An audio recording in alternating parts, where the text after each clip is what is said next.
Shelter house, CBI कहां खो गई? सीबीआई बड़ी मछली तक क्यों नहीं गई? सीबीआई शेल्टर हाउस की देवरिया से लेकर के मुजफ्फरपुर 32 शेल्टर हाउस की कहानी कहां गुम हो गई? आईएएस ने कहा कि एक एक मंत्रियों को, एक एक मंत्री के पास, एक एक विधायक मंत्री एमपी के पास लगभग 60% के पास शेल्टर हाउस की बेटियां पहुंचती थी। उसमें सबसे ज्यादा आईएएस आईपीएस। कल्याण विभाग की पूरी इंक्वायरी होने की जरूरत है। 30 सालों से 40 सालों से जो कल्याण विभाग के पदाधिकारी और सेक्रेटरी हैं, उसकी संपत्ति की जरूरत है। सबसे ज्यादा भ्रष्ट कल्याण विभाग ने कमाया और बेटियों का इस्तेमाल किया, करवाया। क्योंकि शेल्टर हाउस में ना किसी के कोई मां है, ना पिता है, ना बच्चे हैं। हम मौन रहने वाले नहीं हैं। हम हाई कोर्ट से डिमांड करने जा रहे हैं कि जो सीबीआई इंक्वायरी कर रही है, गाय खाट के मामले को भी उसके साथ अटैच करें। और हाई कोर्ट के जज के निगरानी में जैसे चारा घोटाला का निगरानी हुआ था, वैसे ही हाई कोर्ट की निगरानी में एक समय 6 महीना के अंदर शेल्टर हाउस में एक एक लोगों को उजागर करके चार्जशीट देकर के उसमें सजा करवाए। कौन कौन रसूखदार के परिवार, पूंजीपति का बेटा, आईएएस का आईपीएस का बेटा, एमएलए एमपी का बेटा शेल्टर हाउस में 12 बजे रात के बाद जाता है, या बच्चियां कहां कहां जाती है? शेल्टर हाउस की जांच तब तक निष्पक्ष नहीं होगी जब तक हाईकोर्ट या सुप्रीम कोर्ट के मुख्य न्यायाधीश, वर्तमान किसी न्यायाधीश के अंडर में शेल्टर हाउस की जांच नहीं होगी। क्योंकि कल्याण विभाग फिर उस बच्ची को वहां ले गया, टॉर्चर करके मार देगा, चीजें बदलवा देगी। कल्याण विभाग पूरा तरीके से उसमें इन्वॉल्व है। अब बीजेपी इन दोनों के सत्ता और सियासत के चलते बिहार के, मैं हर दिन सदन में बिहार बंटवारे का विरोध करता है। सब दिन मतलब सब दिन। सर प्लीज, कोई ऐसा दिन नहीं था जिस दिन बिहार बंटवारे के सवाल पर हम सदन बंद नहीं करते। और लालू यादव जी ने कहा कि हम लास्ट पर बटेगा बिहार, बिहार बट गया। किंग मेकर देवेगौड़ा गुजराल साहब को प्राइम मिनिस्टर इन्होंने बनाया। बिहार के लिए न तो विशेष राज ले पाया, न तो विशेष पैकेज ले पाया। मैं चैलेंज करता हूं लालू यादव जी को और नीतीश कुमार जी, दोनों आदमी, जब आप अटल जी की सरकार में थे तो आप विशेष पैकेज क्यों नहीं लिए? जबकि मेरा नीतीश जी जब रेल मंत्री थे तो मेरा स्पीच है, नीतीश जी से मैंने कहा था कि आप अच्छे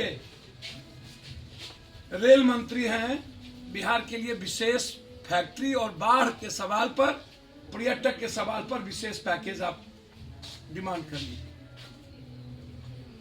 ले लीजिए।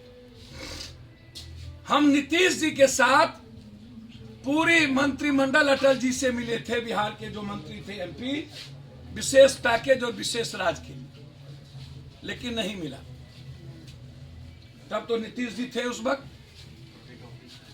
और 16 सालों से दोनों सरकार, केंद्र और बिहार, नीतीश जी के साथ है।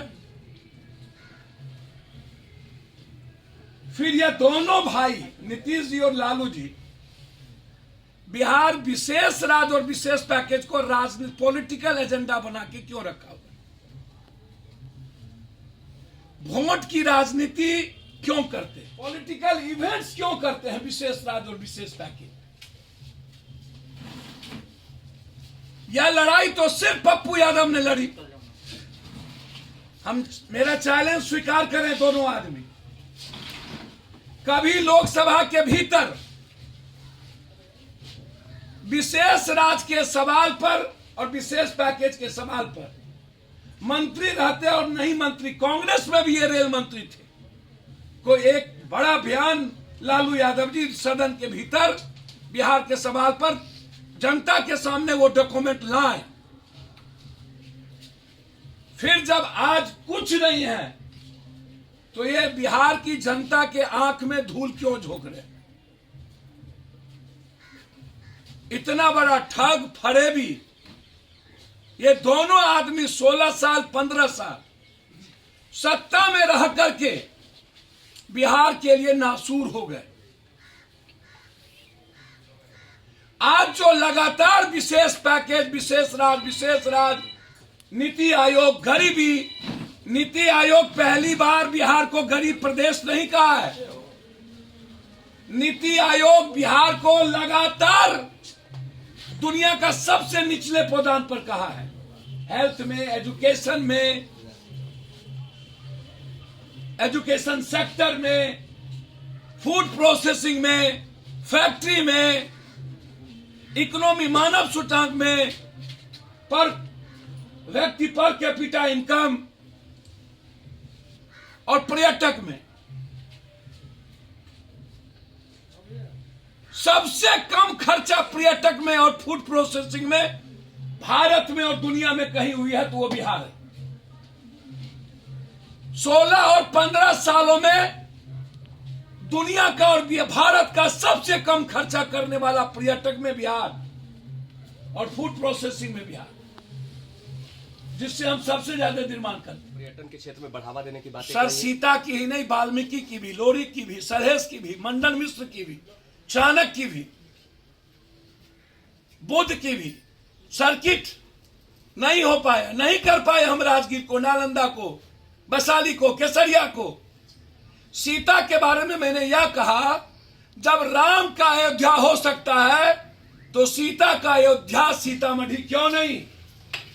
जब राम को आप दिखा सकते हैं दुनिया में, उससे वोट ले सकते हैं, तो फिर सीता को क्यों छोड़ दिया गया? जबकि सीता एक अनाथ बच्ची थी, जनक ने अडॉप्ट किया था और सीता की भूमिका राम से ज्यादा थी। फिर सीतामढ़ी की धरती को अयोध्या के तरह क्यों नहीं? का क्या उचित? और बगैर राम के सीता के कहानी का क्या उचित? सीता को दुनिया में रेस्पेक्ट क्यों नहीं? ये लड़ाई, ये अभियान छेड़ेंगे हम। आज भट्ट, वीर कुंवर सिंह, शेरशाह सूरी, मखदूम साहब, रेणु विद्यापति कवि, दिनकर, मंडन मिश्र, चाणक्य, लोरी, सलहेस, सारी धरती से ज्यादा पर्यटन कहीं नहीं। केसरिया, गांधी, जुब्बा सैनी,